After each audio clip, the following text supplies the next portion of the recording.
नमस्कार. बऱ्याच वेळा आपल्याकडे लग्न समारंभ असो, बर्थडे पार्टीज असो, ॲनिव्हर्सरी पार्टीज असो किंवा छोटे मोठे समारंभ असो, आपण किंवा आपले नातेवाईक किंवा आपल्या परिसरातली बरेच लोक आपण बघतो की फुग्यांची सजावट करतात. हे फुगे एक तर प्लास्टिक किंवा लेटेक्सपासून तयार झालेले असतात, जे की विघटन व्हायला 450 ते 500 वर्ष सहज लागतात.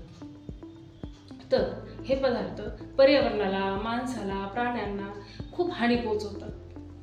बऱ्याच वेळा आपण आपली एन्जॉयमेंट म्हणून म्हणजे आपली करमणूक म्हणून बऱ्याच वेळा हेलियम किंवा हायड्रोजन भरलेली फुगे हवेमध्ये सोडतो. पण हवेमध्ये सोडल्यानंतर ती फुगे कुठेतरी फुटतात आणि फुटल्यानंतर होणारे त्याचे जे तुकडे आहेत ते जमिनीवर इतरत्र पडतात आणि पक्षी, प्राणी त्यांना असं वाटतं की हे आपलं अन्न आहे, अन्न समजून ते खातात. अन्न समजून खाल्ल्यानंतर त्यांच्या शरीरामध्ये जे प्लास्टिक साचतं त्यामुळे त्यांचा मृत्यू होतो.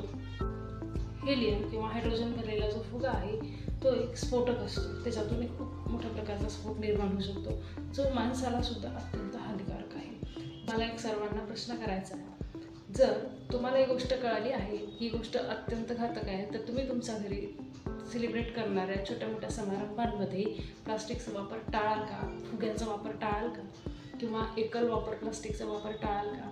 हे नक्की कमेंटमध्ये सांगा. तुमचं एक पाऊल निसर्गाची हानी थांबवू शकतं. धन्यवाद.